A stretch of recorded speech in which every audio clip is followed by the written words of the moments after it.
This group is coming out of their most recent window where She Believes Cup was a little bit of a measuring stick, not the complete final test. We have heard pretty much in the build up to 2025 how Emma Hayes and her coaching staff wants to continue to utilize these next couple of years in the build up to 2027. And we saw a dual camp, a winter camp in January. There was the regular senior national team call-up roster alongside a futures camp roster. And then we saw in She Believes a little bit of crossover, and that as she wanted to see some of these players in maybe a high stakes scenario where there's a trophy on the line here against three different completely different teams.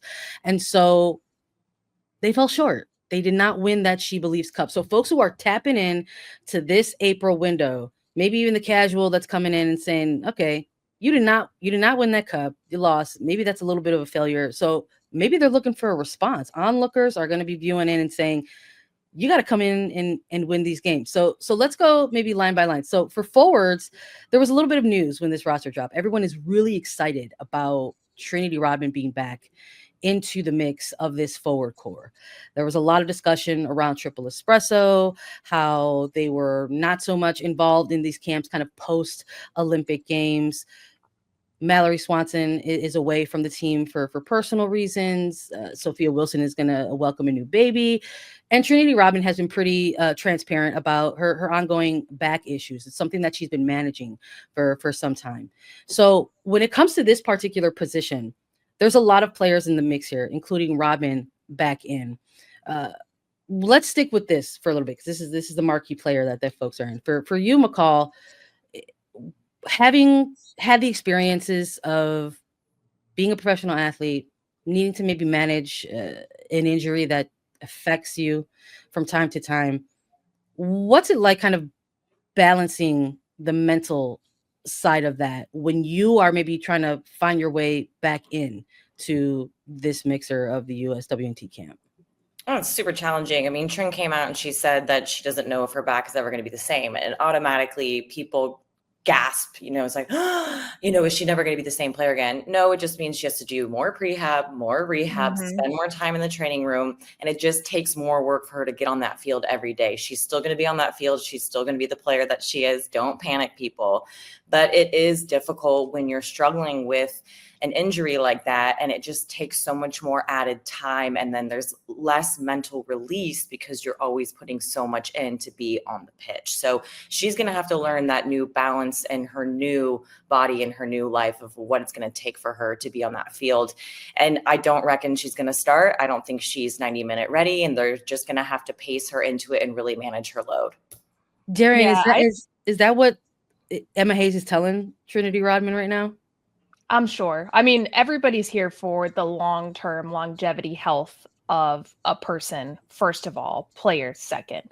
You don't want to wake up feeling uncomfortable. You don't want to walk off the pitch or walk on the pitch feeling uncomfortable, or just around your daily life. I mean, a back is no joke. That can affect the rest of your life.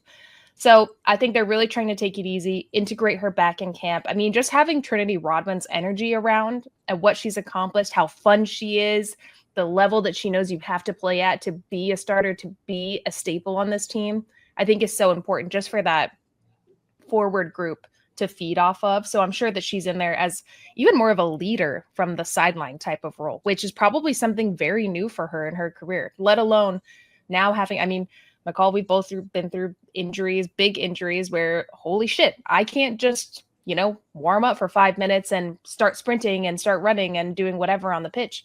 You really have to take your time. You have to limit what you do in the afternoons if you have a big game. Like your life kind of adjusts now to make sure that you feel 100% and you're doing all of the preventative things. So I'm sure that this is just a time to maybe integrate Rodman, let her get those habits, and also just have her energy and leadership now around this still really young squad, especially on the forward line where it's up for grabs. We need chemistry now. We know what they can do. We really need to see who's gelling with each other, who's bonding. And also, too, now Trin basically becomes a leader. She's been on this team a lot more than the roster that's coming in right now. Very young roster. So now people are looking to her. So she'll have to teach them the lay of the land while she's struggling with this injury. But yes, she still has so much to add. She's that perfect blend of, she's a hard nose. She fights. She goes hard, but she's also fun and she brings joy into the sport. And I think that's really important, especially when you're in major tournaments and you're away from your family and all the things all the time. You need a little bit of release, and she brings that joy. On the note of leadership and chemistry building, something maybe happens along the way when there are these opportunities that arise. I mean, again, we're talking about only parts of triple espresso being available in this one. And I think coming out of that Olympics, we can all agree that what we saw during that specific tournament was maybe Emma Hayes' ideal or preferred starting lineups from time to time. Yes, there were adjustments because injuries came into play. But when we go back and look at those games, we're like, these are her players. These are the ones she wants to see on a pitch. And so when you don't have those players available, Emma Hayes has said that there's opportunities for others here. So when it comes to this forward line, when it comes to chemistry building, who's the player that takes this opportunity by the scruff of the neck and just goes? Is it Ali Sentnor? Is it Michelle Cooper? Who's going to stand out, in your opinion, in this forward core going into April, McCall? I'm looking at Ashley Hatch. First of all, I think she's one of the only ones in this camp on the forward line that can actually play a number 9 and really hold up play and kind of do that scrappy work and initiate the press. I think she's going to be very key. All the other attackers are mostly wingers. They like the outside channels. That's where they thrive to, take players on the wing and get some crosses in. But we're going to need someone to hold down that center forward position in that number 9, and I'm leaning on Ashley Hatch for that. Whoa. Yep. I think Hatch is going to come in and do great, but I think Macario has that spot as, say, if Wilson's not in. I think it goes to Macario. I love Hatch there, but from what Macario can offer from a playmaking standpoint from the 9, how she alternates with the 10 position, whether it's Shaw, whether it's Lindsay Heaves or Rose Lavelle when she's healthy and back in camp, I think that offers a different layer than maybe what Sophia Wilson and Triple Espresso offer. It just makes it more of a playmaking. Yes, she can hold the ball up, but she's so cheeky. She likes to keep it tight. The textured passes she can play, I think it allows more expression from everybody else around her to then get higher up into the pitch, as opposed to her just staying high up in the pitch, which we know Ash can do. I mean, McCall, you and I have played with her, but it's not her bread and butter to be the ultimate playmaker, which I think Macario it is. It's interesting, because I can't help but think about, this roster in front of us. And we were chatting a little bit off mic in the meeting about it. Like, oh, what's the average age here? And it's like 25 for the average age of this roster. So it's interesting to know like the difference there already in positional and patterns of play between Macario and Hatch and what they can offer on that front line. But I mean, I'm also even thinking in the buildups, because Emma Hayes is like, I'm evaluating over these next 2 years. Where's Hatch going to be in her career and where's Macario going to be in her? So there's all these kind of like what ifs that linger within that as well. I'm looking wing side. I want to see Lisa Thompson still getting some of this, into the mixer here. Michelle Cooper, I want to see it. I need to see it, especially if Trinity Rodman is back, even on limited minutes. So fingers crossed. Here's hoping. In regard, Sandra, in the winger position though, do you think it's Alyssa Thompson's like the next one up? Ooh, you think that she's the one on that forward line from a winger standpoint that has that position, has shown the most growth, or maybe the most consistency, most chemistry with other people? It's close for me. It's close with who? With Cooper. It's okay. Very really. I've got Alyssa ahead though. I want to see starts for Alyssa Thompson. I mean, they're playing in California. They're playing at SoFi. Give that kid a start. I absolutely want to. I mean, she's slicing and dicing what feels like every week, and we're only 3 weeks in to NWSL. But she's. I mean, McCall, you and Lo were speaking about chips on the shoulder. I mean, I don't know if it's a chip that she's got there, but she's playing with a sense of expectation of herself, that she knows, she remembers those experiences And that's what she's playing with. She knows that she got left off of that roster in the Olympics. And this is a very young player who has expressed a level of maturity and saying, I missed that roster. It hurt. And I missed it because I wasn't good enough. Do you know how the level of maturity you got to have to look yourself in the mirror and be like, I'm not it right now. There are players in front of me who are going to have that spot in front of me. And when I think of opportunities right now in this build up to 2027 in this next World Cup, it's absolutely Alyssa Thompson. I mean, she was on that World Cup roster, and I can promise maybe it didn't go the way that she wanted either during that time. So you have to imagine that there's this layer of bite to her play right now. So I want to see that. I got her ahead. So thank you for that, Dee. But let's stick with the youth on this, because we're going to go into these other positions, and maybe we'll combine the midi convo and the defenders convo, because it maybe kind of affects that. We've got Hatch, you mentioned for the forward line, but Alana Cook is back for the defenders in the midfield core. Lindsay Heaps. There's a lot of folks who are like question marks around Rosavella. She continues her a rehab from an off-season ankle surgery. When we're looking at the conversation of age, which it can go left or right. It's a huge pendulum and it can swing either way. Some folks are very like, what are you talking about? It's just a number. And some folks in this game are like, no, it's a definitive kind of number. So when we look at this midfield, and we look at what's ahead to come in 2027, does that kind of linger a little bit as this group is maybe working on those things like tactical things or chemistry building for you, McCall? For me, age matters and it doesn't. If I've said this before and I'll say it again, if you're good enough, you're good enough. But what age does on the global stage is it actually limits the amount of soccer you can play. You have only been able to play so much soccer if you're a certain age. Big tournaments come every 4 years. So how many cycles have you been through? Some won, some none. And the most they can really do with an average age of 26 is not a lot of experience in major tournaments on the global stage. And there is nothing you can do to fast pass that or have a young player in that moment have that feeling already and know what to do and manage those emotions. And when your country is relying on you, when you're playing in a final and it's so loud you can't even hear the person next to you, and your whole country, not just your city, not just your club, not just your town. This is totally different, you guys. This is the barometer that we have to use against all the other nations in the world. This is what says we're the best. And that's what we've been able to say for the last so many years, that we're the best. But now other countries are starting to threaten us. And how are these youngsters who have limited experience going to handle those moments? That's the question.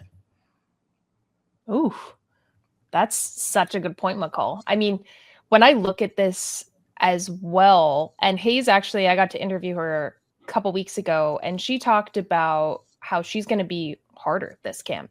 You're going to feel the real pressure of what it means to put the crest across your chest, to train in this environment. I'm no longer going to be shy about, these are the principles, you should know this by now. Because all these players have at least most of them have a cap. They've been in camp, they've been in the experience, they've gotten feedback from Hayes as to what this means. And I'm looking to see who this makes or breaks.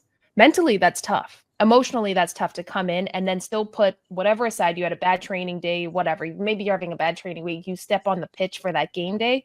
How are you showing up and handling that pressure when things aren't going super well, when you're not on a rise? The game is never like that. So I think that's going to really weed out who we see as who's ready for this high pressure environment, this high octane environment against a team like Brazil, who it's going to be a scrappy match. It's going to be cheeky. These players are incredibly technical, really smart. You play against them week in, week out.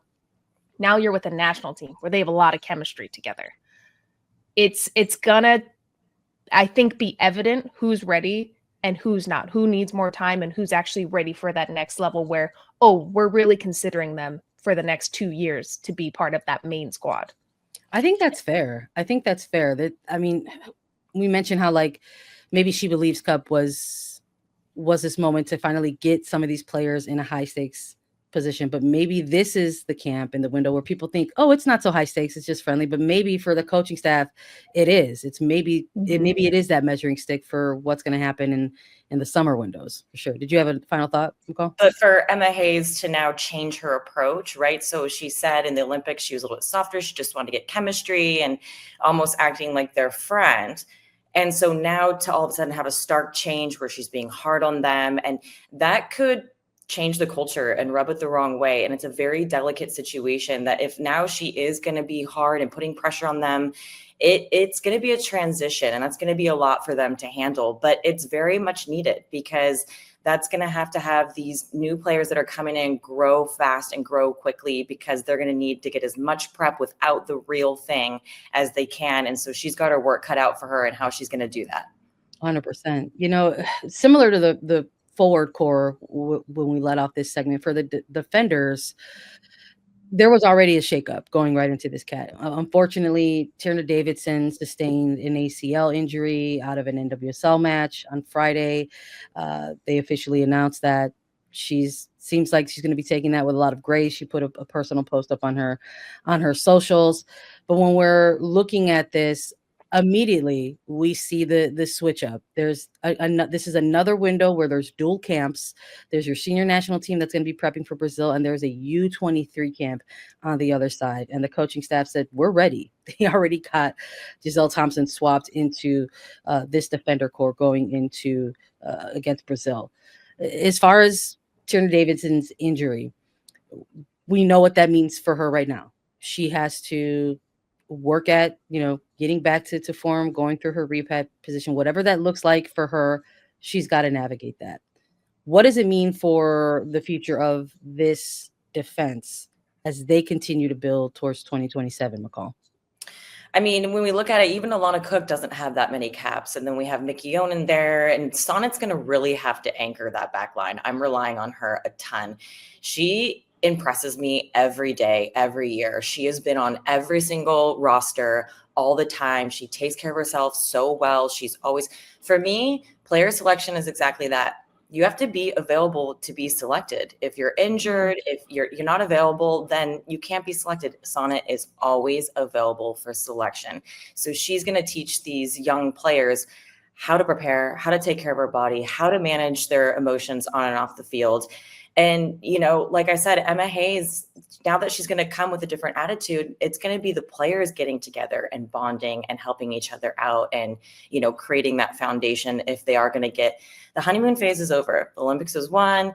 Everything was good. But now we have injuries. We have players getting older. So new, younger players coming in, and we've got to get this cycle moving.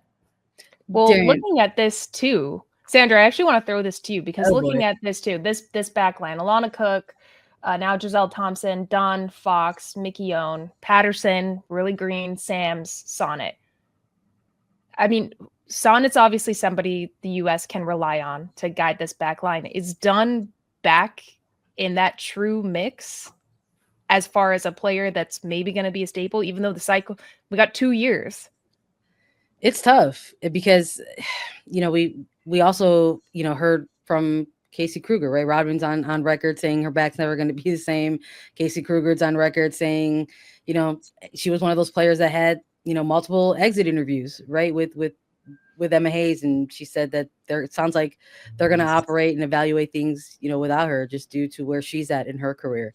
And you have to wonder, like, if you're looking at Dunn, if she's also going to fit that profile of player that, the staff might think is aged out at that point. But for now, maybe there's a little bit of those layers, like maybe McCall was alluding to with Trinity Rodman in the forecourt, or Sonnet right now on that defender. She's absolutely another one of those players that is going to probably be relied upon to kind of like wrangle in some of these other lesser cap players and kind of show them the way a little bit, because Emma Hayes has been pretty vocal about how that outside backs position specifically is the one that they desperately want to develop. She has gone on record multiple times saying we need to get more looks at outside backs, because she kind of already took the pulse. The temperature is that Emily Fox is already racking up so many of these camps. They belong. That position is hers. And we saw in the Olympics, despite Neischwanger making that roster, it belonged to Crystal Dunn.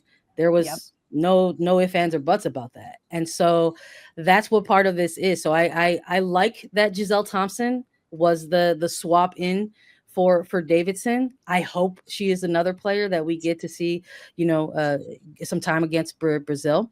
But it is very early. I think when we're looking at what's ahead of the buildup for 2027 for that position still.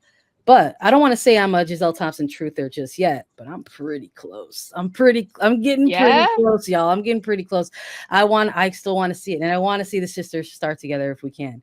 But that's part of it. It's like, you never want to see a player go out with those types of injuries or anything like that. But the calendar doesn't stop. But it gives opportunity. Now we're seeing these other players get opportunity. And that's why I don't agree with the Casey Kruger stuff. I wouldn't ever write anybody off. If there's a long line of injuries, what are you going to do now? You told that player that you're not interested in them and they'll never get called back in and you have to live by your word. She is valuable. She has experience. She's a left-footed left back. Like, that is something that you play all across that line too. Yeah. I just don't understand that. Like, always keep your players chomping at the bit because you never know what's going to happen. Especially if this window is that type of window where it's still in that kind of evaluation phase and what can you get from other players. Like, that is a massive player for some of these younger ones to learn from. So, it's unfortunate, but again, it's the calendar keeps moving and this is the roster that was named. Darian, should we go back to the midfield for a little bit? Because I feel like maybe we didn't get into the weeds as much as we did with the forwards and the defenders here. Yeah, the midfield to me is where I actually have the most questions, especially after losing to Japan. To me, that's where Japan dominated the U.S. Swiss cheese through the middle of the pitch. Coffee was having to cover way too much ground to try to get into those channels, to screen passes. And it just didn't look like we had the chemistry there. And midfield, that is all about chemistry. How are you I mean, McCall, you can speak to this way more than I can. I was not a midfielder. But the balance that you have to plug holes, to make sure you're popping at the right angles, that you're always available, even if it's just to bounce, to move the defenders, we didn't have it. And then looking at this really young midfield, Coffee has the 6th position right now. I would like more competition there. Hutton's 19, Johannes is 17, Shaw's 20, Albert's 21. That is a young midfield. Heaps. I don't know how long she's going to remain with this national team. I hope for longer, but I think we need to see more of an elevation from this, where we're seeing the defensive qualities match the offensive qualities of this team, because other midfields are just as good, if not better, because they've played together longer. Because, I mean, think of Spain's midfield. That is tough to play against Japan's midfield. So I'm curious to who you guys think has the ability to step in and elevate the midfield from what we've had the last 3 years to what the future is actually going to be with this squad right now.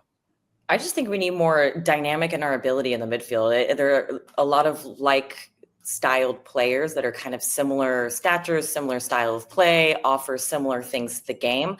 I think we need some more variability in the midfield, like an absolute number 10, an absolute number link, a number 8, and an absolute 6. And once we can build off of that, then we know who their replacements or competitions are, and that kind of drives. But right now it's just kind of a blend of everyone's a midfielder, but they need to have distinct roles so that they can push each other in those roles.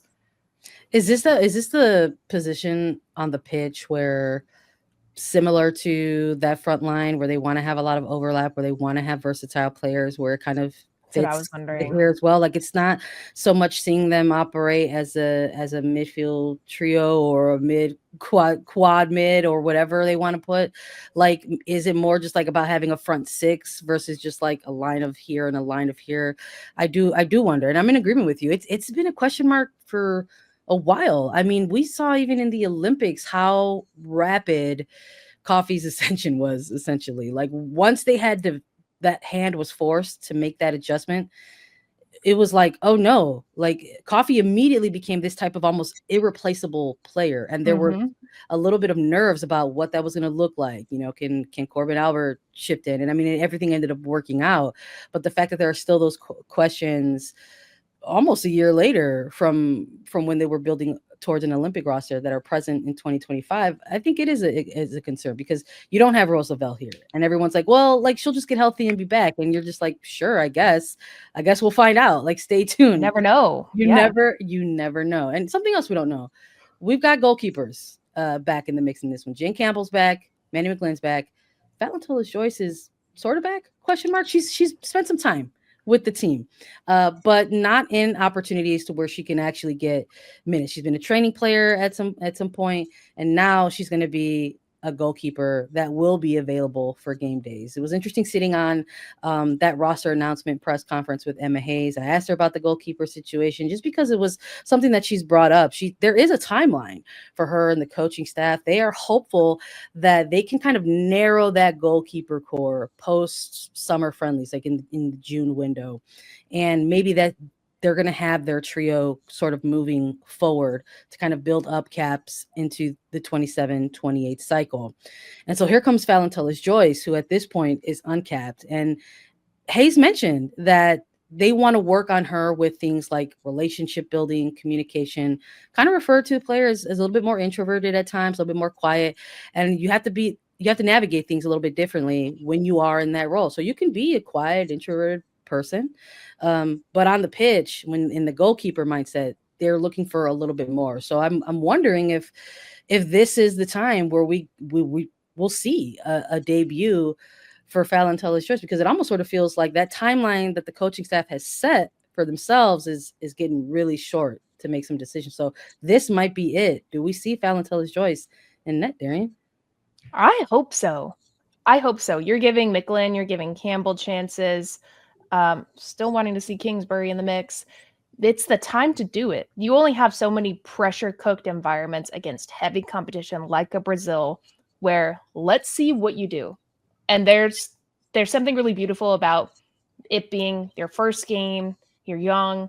You have this different type of audacity. I mean, depending how you come into it, you don't fear, I think, as much as if you've been in camp for 4 or 5 cycles and then you're playing competition like this. You know, you have opportunities to make mistakes and you're going to be critiqued on how you grow. This is the time to get Valentina Joyce those chances. And we've all been such a fan of hers, wanting her to get called in for a really long time. And this is it. I mean, we've seen McGlynn make quite a few mistakes in camp and for club.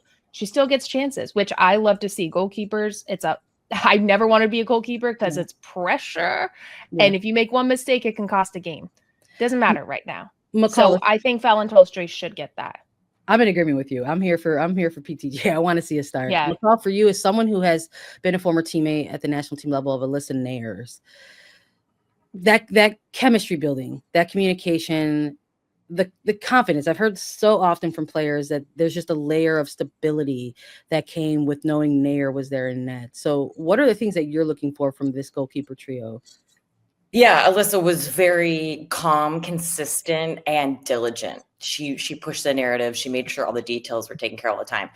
But with Fallon Joyce, your opponent is Brazil. You're going to get challenged, and you're going to have a lot of breakaways. You're going to have a lot of creativity coming your way. And I think breakaways for a goalkeeper is a big challenge, because realizing that bravery to come out and challenge that 1v1 moment. And it's your timing, it's your courage, it's all the things. And she's going to be tested with Brazil in those exact ways that are going to test her courage. And that's what you need to do. You need to get in those shaky moments so that you get a little bit more confident each time. And I think that she needs to get some minutes against a good side like Brazil to do that. Yeah, for sure. I'm excited to see everything kind of come together over the course of this international window. And of course, we're going to be there along the way to see if we were correct or see if more questions presented themselves.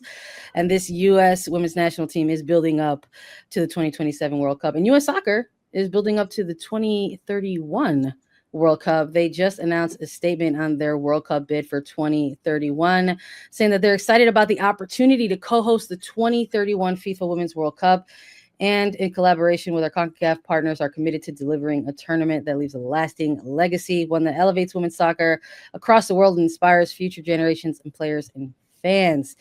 And president of FIFA has stated that the United States are looking pretty in their bid for 2031. So we might have another announcement that maybe makes that official. So stay tuned for that.